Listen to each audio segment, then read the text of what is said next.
तो कहते हैं नबी मोहम्मद नमस्कार है राम रसूल कहाया, 1,80,000 को सौगंध जिन नहीं करद चलाया।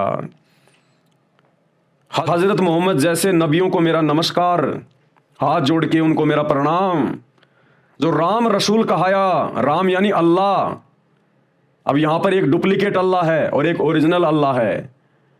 डुप्लीकेट अल्लाह है ये शैतान, ये काल, जिसको गीता में क्षर पुरुष कहा जाता है, जिसको ब्रह्म कहा जाता है, जो सबको भ्रमित करके रखता है धर्म के नाम पर, ज्ञान के नाम पर, भक्ति के नाम पर। तो हजरत मोहम्मद कौन से राम के रसूल कहलाए? उस ओरिजिनल राम, उस अल्लाह कबीर के नहीं, उस डुप्लीकेट राम, डुप्लीकेट अल्लाह शैतान के। क्योंकि हजरत मोहम्मद के ऊपर जो कुरान शरीफ नाजिल हुई थी वो डुप्लीकेट अल्लाह शैतान ने नाजिल की थी। हजरत मोहम्मद ने और उनके शिष्यों ने कभी भी किसी भी जीव के ऊपर कोई करद नहीं चलाई।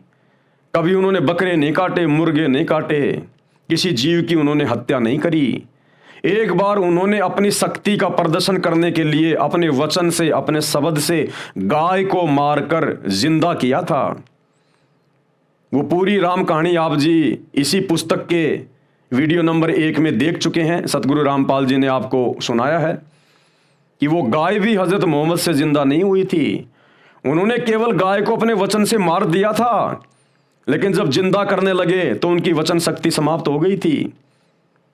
उसके बाद हजरत मोहम्मद जी ने उस ओरिजिनल अल्लाह, ओरिजिनल खुदा अल्लाह कबीर से रो रो के अर्ज करी गुफा में जाके, अल्लाह कबीर, अल्लाह कबीर, अल्लाह कबीर। ये नारा कहां से आया मुसलमान भाइयों के पास? अल्लाह कबीर, अल्लाह कबीर। हजरत मोहम्मद जी को वो अल्लाह कबीर मिला था, ओरिजिनल खुदा, और उन्होंने हजरत मोहम्मद जी को कलमा दिया था। कौन सा कलमा? ये अल्लाह कबीर, अल्लाह कबीर। लेकिन बाद में शैतान के दबाव में आकर हजरत मोहम्मद ने इस भक्ति को छोड़ दिया था। तो उस अल्लाह कबीर ने सूक्ष्म रूप में आकर फिर उस गाय को जिंदा किया और महिमा बन गई हजरत मोहम्मद की, क्योंकि वो अल्लाह कबीर सूक्ष्म रूप में उन्होंने गाय को जिंदा किया और महिमा बन गई हजरत मोहम्मद की। गाय को जिंदा करता हुआ दिखाई दे रहा था हजरत मोहम्मद। तो कहते हैं उन्होंने कभी भी किसी जीव के ऊपर कोई करद नहीं चलाया।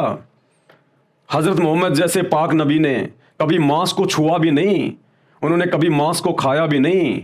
अपनी शिक्षाओं में उन्होंने कभी भी किसी को मांस खाने का आदेश नहीं दिया। फिर ये वर्तमान के मुसलमान किस आधार से मांस खा रहे हैं? किस आधार से जीवों की हत्या कर रहे हैं? ये कैसे जन्नत में जाएंगे? ये तो दोजख की आग में जलने के काम कर रहे हैं।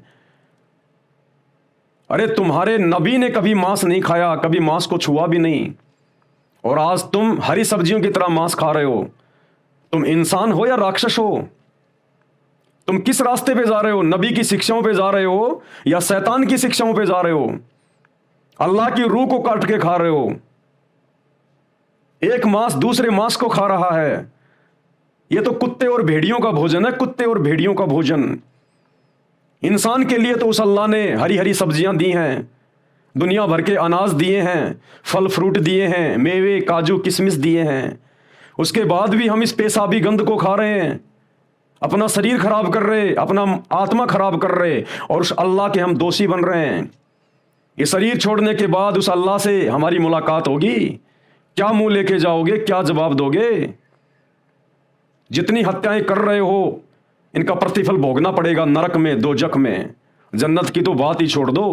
ऐसे कुकर्मी प्राणियों को जो जीव हत्या करते हैं, चाहे किसी भी धर्म का हो, उसको जन्नत यानी स्वर्ग के तो दरवाजे पर भी नहीं जाने दिया जाता, सीधा नरक में ठोका जाता, दोजख में। तो हजरत मोहम्मद जी ने कभी भी किसी जीव का ना मांस खाया, ना कभी किसी जीव की हत्या की।